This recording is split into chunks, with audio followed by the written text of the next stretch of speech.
kantil buntut iki sok andeng-andeng ana mangka yen dicuplak dadi mala. Anakku wong gagah muridku sing ndak tresnani Bratasena padha becik sapratamu kula. Durna guruku awit pangestu lulus Raharja sowanku ora liwat basaku katur. Ya tak tampa gawe lega-legawaning balik. Ndak sawan katon sumengko pengawak Bajra Sigra kang mawa gita anggenmu prapta ana wigati apa Sena?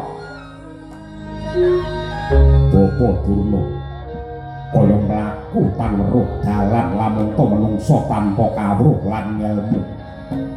Tanpa beda aku ya mergo cingkrange kawruh cepeting malam satemah tanpa kiblat anggonku netepi darmane urip. Urip sing bener kuwi sejatine kepiye para gage ulangna marang Bratasena sing isih bodho. Sena sejatine ing donya iki ora ana wong bodho. Ning jagat iki ora ana wong goblok. Nanging sing ana menungsa sing lumuh lan ora gelem marsudi. Sifat narima ing pandung kala mangsa dudu siji-sijine dalan kanggo pangentasing kasangsaran. Yen wong bodho diibaratake kaya pepeteng bisane antuk pepadang ya kudu ngudi undhake ngelmu. Yen kasangsara dianggep bebendu ora ana dalan sing kudu kajangkah kejaba gumregak lan tumandang. Weruhe saya saka takon bisane saka tiru-tiru apike saka kulina rampunge saka tumandang. Dene lakune urip sing bener kuwi lamun to menungsa bisa nggayuh kasampurnan.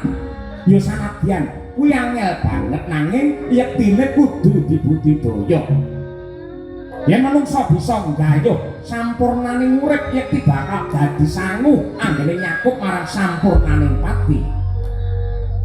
Banjur cara apa sing kudu tak lakoni supaya aku bisa nggayuh marang kasampurnan mau?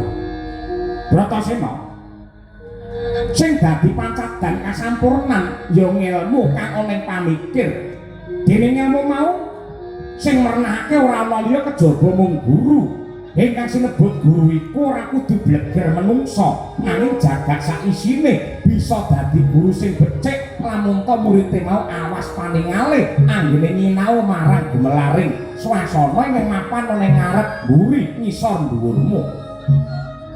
Sing jenenge ngelmu kuwi yen dikedhuk saya jero, yen diunggahi saya dhuwur, dioyak saya adoh. Mula kanggo neter anteping tekadmu golek ana siji kayugung susing angin ning mapan oleh alas reksa muka.